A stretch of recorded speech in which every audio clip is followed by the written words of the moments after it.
Olá, meu amigo, minha amiga, muito obrigado por vocês estarem aqui no nosso Portal do José, fechando mais uma semana que foi repleta de acontecimentos importantes, marcantes para a história do nosso país e que nos obriga a fazer reflexões todos os dias sobre como foi importante nós termos nos livrado dessa gente que fez tanto mal ao Brasil. Além dos males concretos que a gente está vendo o tempo todo, existe um mal subjetivo que foi a normalização ou a tentativa de normalização do crime, do comportamento criminoso. O mau uso de dinheiro público, a mistura de política com religião, a contaminação dentro das instituições, o discurso de ódio, os crimes contra a democracia aqui do nosso país, a promiscuidade de interesse público com interesse privado. Muitas coisas aconteceram no nosso país com verdadeiros criminosos, porque é difícil você dizer que são ex-criminosos, né, conduzindo algumas situações aqui no nosso país. Hoje o presidente de um partido que foi preso e cumpriu pena por corrupção, lavagem de dinheiro, formação de quadrilha, deu uma entrevista. E é muito interessante isso, né? É a normalização. Então, nós vamos ter agora isso como modo comum da imprensa, ficar entrevistando pessoas que têm folha penal robusta, para as pessoas emitirem opiniões, para formarem opiniões. E esse chefe partidário é o chefe do ex-presidente da República, que também está totalmente encalacrado com uma penca de crimes de todas as naturezas. Como é que o Brasil vai caminhar para frente sem resolver todas essas questões que ficaram para trás? Sem colocar para a sociedade essa reflexão, o que é certo, o que é errado, o que é público, o que é privado, o que um administrador público pode fazer, aquilo que ele não pode fazer, que tipo de mistura é possível se fazer com a República Brasileira com algumas coisas, como por exemplo religião, é possível isso? O Estado e igreja ou igrejas? Enfim, são muitas situações e hoje eu quero conversar com vocês sobre alguns fatos concretos e esse pano de fundo também porque temos situações muito complicadas aqui no nosso país. Antes de mais nada, quero te convidar a se inscrever aqui no nosso portal, se você está chegando agora, conheça também os nossos outros vídeos, se você gostar, compartilhe, dê seu joinha, participe aqui dos nossos encontros que eu faço todos os dias entre 5 horas e 5 e meia, e se puder também, se inscreva no nosso clube de membros, que é uma forma de você prestigiar aqui os nossos encontros, tá bom? Então vamos seguir em frente.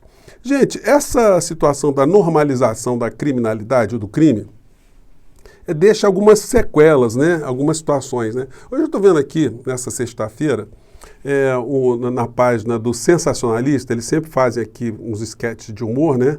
E eles colocaram essa manchete aqui em relação ao retorno da dona Michele, sem ter vindo junto com o corajoso, o destemido ex-presidente da República. Então, aqui eles colocam no título: Michele diz a Bolsonaro que precisou voltar ao Brasil porque o talão de cheques acabou. Bom, estão fazendo ironia.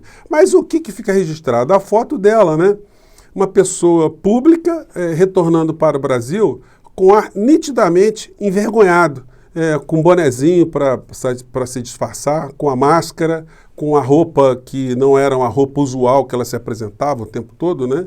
Enfim, tentando chegar escondida aqui no Brasil num voo comercial. Isso denota o quê? Alguém que não está devendo nada, alguém que tem muito mais fãs, né?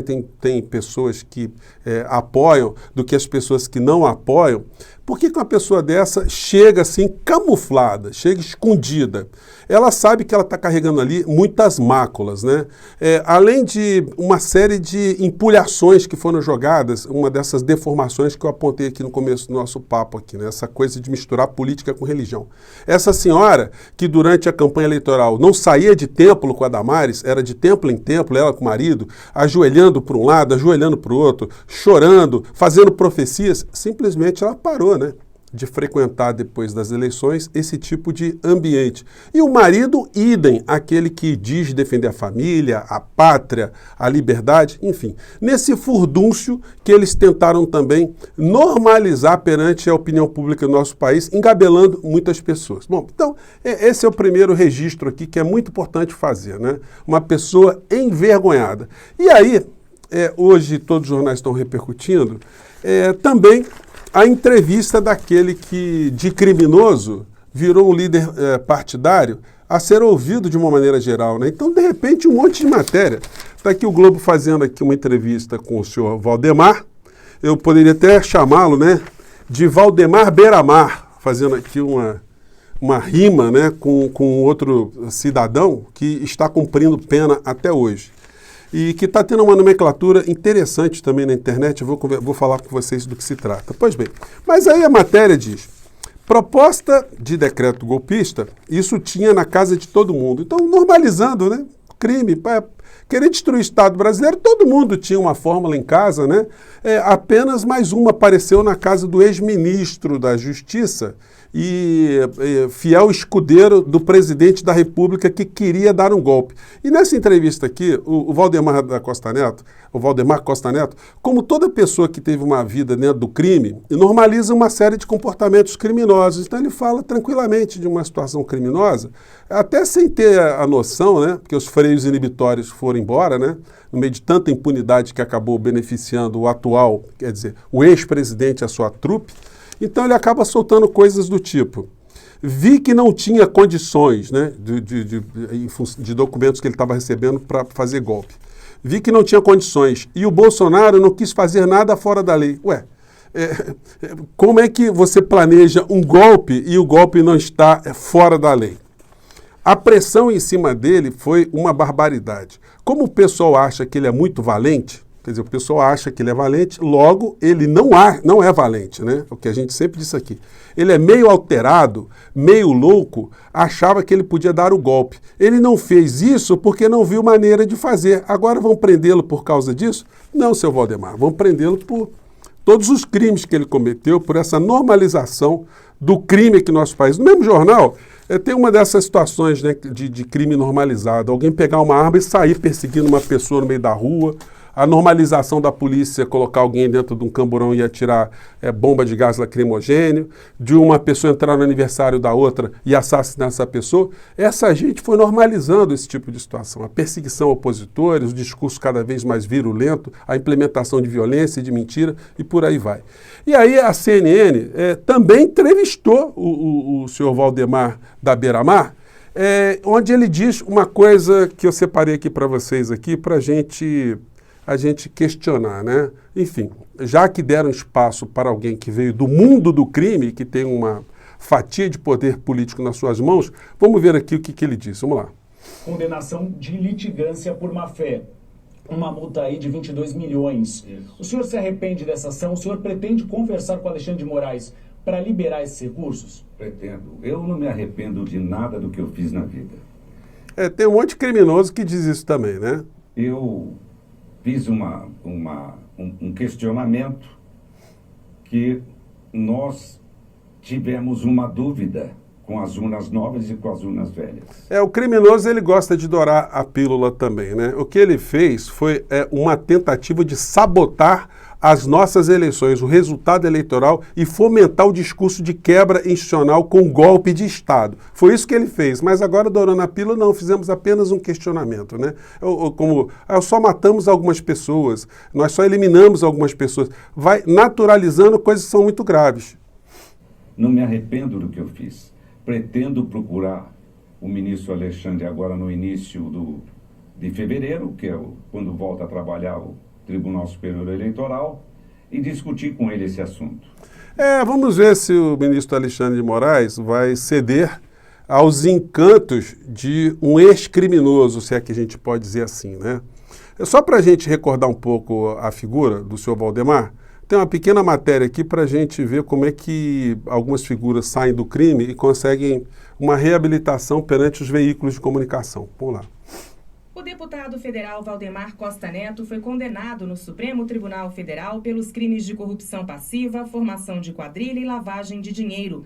Então, presidente do extinto PL, ele é apontado pelo Procurador-Geral da República como responsável pela negociação da compra de apoio político de parlamentares do PL, no caso que ficou conhecido como Mensalão. Valdemar Costa Neto está sendo julgado no STF porque é parlamentar e tem foro privilegiado. Bom, e aí foi condenado, foi para cadeia, teve que dormir na cadeia, etc, etc, etc. Mas, gente, quando eu falo dessa coisa da normalização da criminalidade, se vocês pegarem aqui uma entrevista aqui do Fernandinho Beiramar, o discurso é parecido, né? É tranquilo. Vou pegar um trechinho aqui, né? Só para já que eles colocaram essa situação nesse nível, vamos lembrar que existem outras figuras que têm o mesmo tom, só para a gente ver que a mentalidade criminosa é muito parecida, né? Algumas pessoas que não gostavam dele, não me lembro como aconteceu. É porque ele era da Rada, né? Amigo Isso, dos amigos, da isso. outra facção. Isso. E como ele era um cara muito, como é que eu posso dizer, cruel, eu acho que algumas pessoas que foram vítimas deles no passado, ele aproveitou o momento e ninguém sabe como começou o fogo, ninguém sabe. Ele está dizendo aqui, o repórter pergunta para ele, né, sobre um assassinato, né? Ele vai dizendo que tinha pessoas que achavam que ele era muito cruel. Quer dizer, é a banalização total levada em última instância, né? E se você entra aqui no Wikipedia para ver quem é a figura Fernandinho Beiramar, aqui no cantinho tem uma coisa muito engraçada, tem uma série engraçada e tenebrosa, né? Nome, Luiz Fernando da Costa, pseudônimo Fernandinho Beiramar, data de nascimento, local de nascimento, nacionalidade, ocupação, olha que interessante, chefe de grupo criminoso e teólogo, né? Vocês querem mais normalização da barbárie do que isso aí? Bom, são situações que eu estou trazendo apenas para a gente fazer um paralelo. E aí, no meio dessa história toda, uma das situações que foram normalizadas foi a infâmia, a loucura, né? A boçalidade. Quem é Fátima de Tubarão, bolsonarista presa em operação contra envolvidos em atos golpistas? Aquela senhora, né, está aqui, que já tinha cumprido pena, era uma dessas senhoras de família e que debochou da justiça, foi ali na onda bolsonarista, né, que era possível atacar um ministro da Suprema Corte sem nenhum tipo de consequência, e agora ela que está presa e como ela é uma reincidente, a situação para ela vai ficar muito complicada. Vários outros golpistas foram presos no dia de hoje e outros tantos serão na sequência. A gente vai ter muita situação ainda envolvendo o dia 8 de janeiro aqui no nosso país. E o ex-presidente da República vai ficar com cada vez mais situações para ficar encalacrado para o resto da vida. Isso explica por que ele não voltou para o Brasil. A dona Michele voltou sozinha. Jair Bolsonaro propôs acabar com reserva indígena Yanomami, quando era deputado. Leia a íntegra. Então já vem de longe, é mais uma situação que vai se somar tantas outras que comprovam que a sua intenção de eliminar um grupo étnico aqui no nosso país estava para lá de revelada há muito tempo atrás. Aí cabe aqui uma crítica, um chamamento de atenção para o que está acontecendo no governo Lula.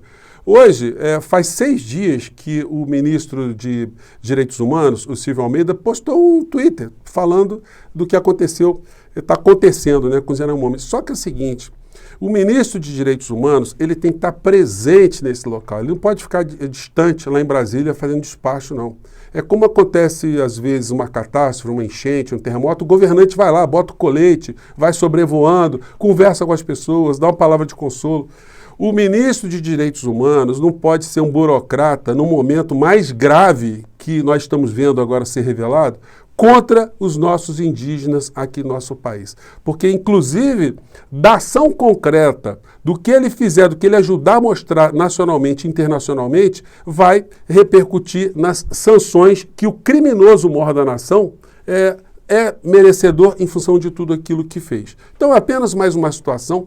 O presidente Lula ele falou que o nosso papel, de uma maneira geral, é fazer as críticas, apontar as questões. Então, a gente está fazendo aqui o nosso papel, porque é uma situação muito importante. Se você está muito indignado, eu estou muito indignado, as pessoas estão indignadas, o ministro de Direitos Humanos ele não pode ser apenas um espectador, não pode ser intelectual. Ele tem que meter a mão na massa, tem que se despencar para lá. Espero que isso chegue até ele e que ele comece a se mover e fazer muita agitação em cima desse episódio, que não é um episódio qualquer, né? Nós estamos falando aí de 570 crianças mortas de fome e de contaminação, no mínimo, além de mais de 14 mil indígenas doentes em função do garimpo ilegal que está acontecendo aqui no Brasil.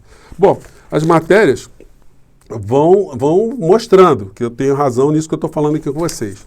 Informações sobre suspeita. A STF vai apurar se o governo Bolsonaro descumpriu decisões sobre Yanomami. Gente, nós temos responsáveis por isso. E o ministro de Direitos Humanos volta a enfatizar. E a ministra dos povos indígenas também tem que se mover. É uma questão que os dois têm que estar ali absolutamente comprometidos e fazendo o máximo de barulho aqui dentro e fora do nosso país. Em breve, gente, a gente vai voltar a discutir questões importantes como economia. Tem Petrobras aí que a gente vai discutir bastante, a questão energética do nosso país, conselhos da Petrobras aprova Prates.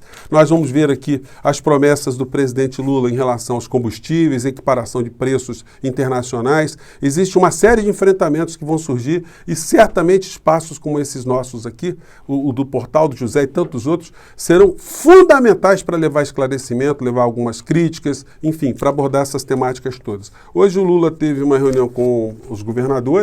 Uma das pautas principais foi essa aqui.